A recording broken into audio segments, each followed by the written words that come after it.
جس ملک میں ناانصافی ہو، جس ملک میں ظلم، جور اور جبر روا رکھا جاتا ہو، وہ ملک کبھی بھی آگے نہیں بڑھ سکتا.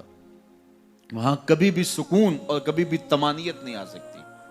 وہ ملک کبھی بھی اپنے پاؤں پہ کھڑا نہیں ہو سکتا جہاں انصاف کا دور دورہ نہ ہو. آج کل کہا جاتا ہے سستا انصاف. اسلام سستے انصاف کی بات بھی نہیں کرتا، اسلام مفت انصاف کی بات کرتا ہے.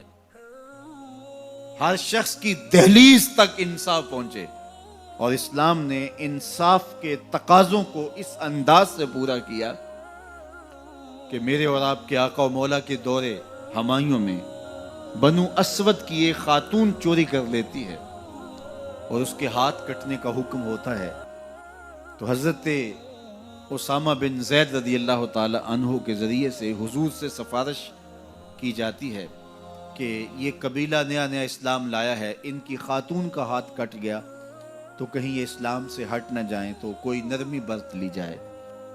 تو حضور بلال حبشی کو ممبر بچھانے کا کہتے ہیں. لوگ جمع ہو جاتے ہیں تو آقا کریم ممبر پہ جلوہ افراز ہوتے ہیں اور فرماتے ہیں تم سے پچھلی امتیں اس لیے ہلاک ہوئیں کہ امیر اور غریب کے لیے الگ الگ انصاف کے تقاضے تھے ان کے ہاں. فرمایا میری شریعت میں ایسا نہیں ہوگا. اور پھر ایک تاریخی جملہ میرے حضور نے ارشاد فرمایا کہ اگر میری بیٹی بھی چوری کرتی میں محمد اس کا بھی ہاتھ کاٹتا.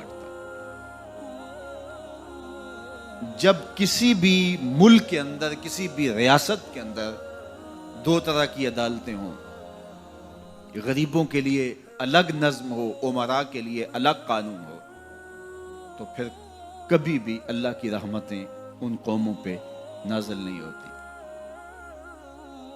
آج تو جیل کے اندر بھی الگ الگ خانے موجود ہیں، تھانوں کے اندر بھی غریب مار دیا جاتا ہے، اس کی کھال ادھیڑ دی جاتی ہے، وہ اونچا سانس نہیں لے سکتا، اور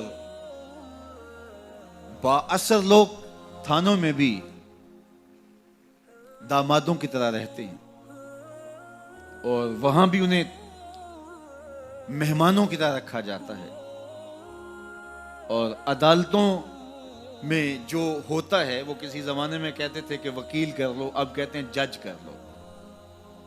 انصاف کا جس طرح دن دہاڑے خون ہوتا ہے، اور عدالتوں اور کچہریوں کے اندر جو عدل و انصاف کا قتل عام ہوتا ہے وہ کس سے مخفی ہے؟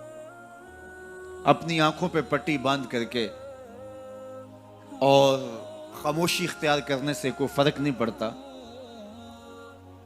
آج ہمارا عدالتی نظم انصاف نہیں دے رہا. اگر ہم چاہتے ہیں کہ یہ ملک آگے بڑھے اور مستحکم ہو تو نظام عدل کو درست کرنا پڑے گا. عدالت کے اندر خلیفہ وقت بھی کھڑا ہوتا تھا اور ایک ذمی بھی کھڑا ہوتا تھا. ہماری ویڈیو پسند آئے تو لائک، شیئر اور سبسکرائب ضرور کریں.